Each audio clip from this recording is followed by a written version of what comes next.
Hey everyone, it's been a while since I've posted anything on here, but now it's finally time to talk about Hemlibra, Emscusumab, Emmy, whatever you want to call it.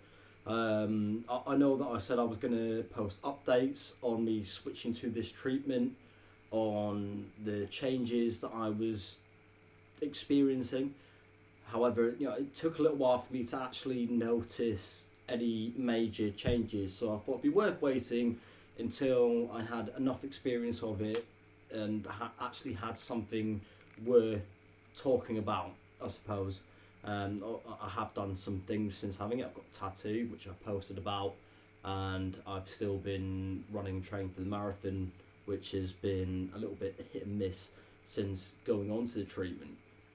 So I just thought I'd use this lockdown time to actually film some content and tell you guys what's been going on, and hopefully get some decent feedback from everyone as well. Just like before I go into it, I just want to say that these are my views on this treatment and these new treatments that are coming out. So I can only go off my own experience. So just to begin with, just going on to Hemlibra, I imagine that most people with haemophilia in my situation would have felt the same as me when we all found out that it was available and that we could get onto it. Was yes, less needles, less injecting, perfect. And it is, it's unreal. I've actually been struggling with the fact of I've gone from treating intravenously daily to doing a subcut injection once a week.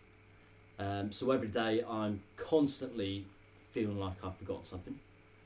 And when I'm doing things, I'm thinking I should have taken some factors to do this.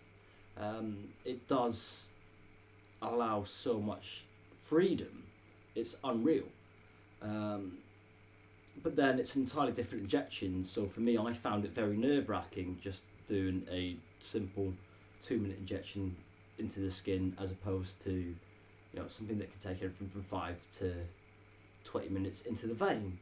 And I still do find it nerve-wracking. I'm nowhere near as confident as I am doing my original injection. I could do that blindfolded. But then there are some other, I suppose, caveats to it. I actually had to treat with factor for the first time this week because I moved house the other week and gave myself a bleed to the shoulder. Didn't treat with factor, allowed the treatment I'm on to kind of do its work, and it eventually, it did kick in and I didn't have any major bleeds, didn't lose too much movement or things like that. Wasn't a little bit of pain. I then helped someone else to move house, and it got to the point where if I was on my original treatment, I would have taken an extra dose just to make sure I was alright. So I had to ring my centre and ask on what I should do in terms of how I should treat. I got advised to take a double dose of what would have been my daily dose of factor. I did that. For the first time in 8 weeks, it was a very strange experience. It was like putting on a comfortable pair of shoes. I knew how they felt, and that kind of leveled me out a little bit. But other than that, I'm back onto the standard treatment, and it does seem to be working okay. The main thing that I want to kind of address is that just because it is a new treatment doesn't necessarily mean it's better. By all means, it's certainly not worse, but seeing online and all the people that I speak to that have said that they're thinking about going on to Hemlibra, or their centres suggested that they go on to Hemlibra, I do think it is worth just taking a long hard think about why you want to go onto the treatment, because there are all of these novel treatments coming out, like of Hemlibra, gene therapy, even the extended half-lives that we have available to us now. They're all fantastic treatments, and it all depends on what you're looking for. I mean, if needle burden is such a thing for you, then Hemlibra is fantastic, but then also look at your lifestyle as well. I mean, for me, I'm trying to be active. Currently training for London Marathon, which I am still running, by the way. I'll touch on that more later. And doing things like that. Maybe Hemlibra isn't ideal for me, but for, I suppose, younger children, babies, where you're not necessarily considering a port, but doing the injections a little bit too hard, then yes, it's a very good idea. If you're a little bit older and your veins are worn out, I mean, I'm almost 29 and mine are done, so I can't imagine how some older haemophiliacs feel. Then potentially Hemlibra is the one for you as well. It's all about what you're looking to achieve. I was very happy on my previous prophylactic treatment. It allowed me to, I personalised it for all the things that I did. As I've said countless times before, when it came to tattoos or doing a run, doing Tough Mudder, whatever it was, I could manipulate my dose to allow me to do those things. So that freedom has kind of gone for me now, trying out this new treatment.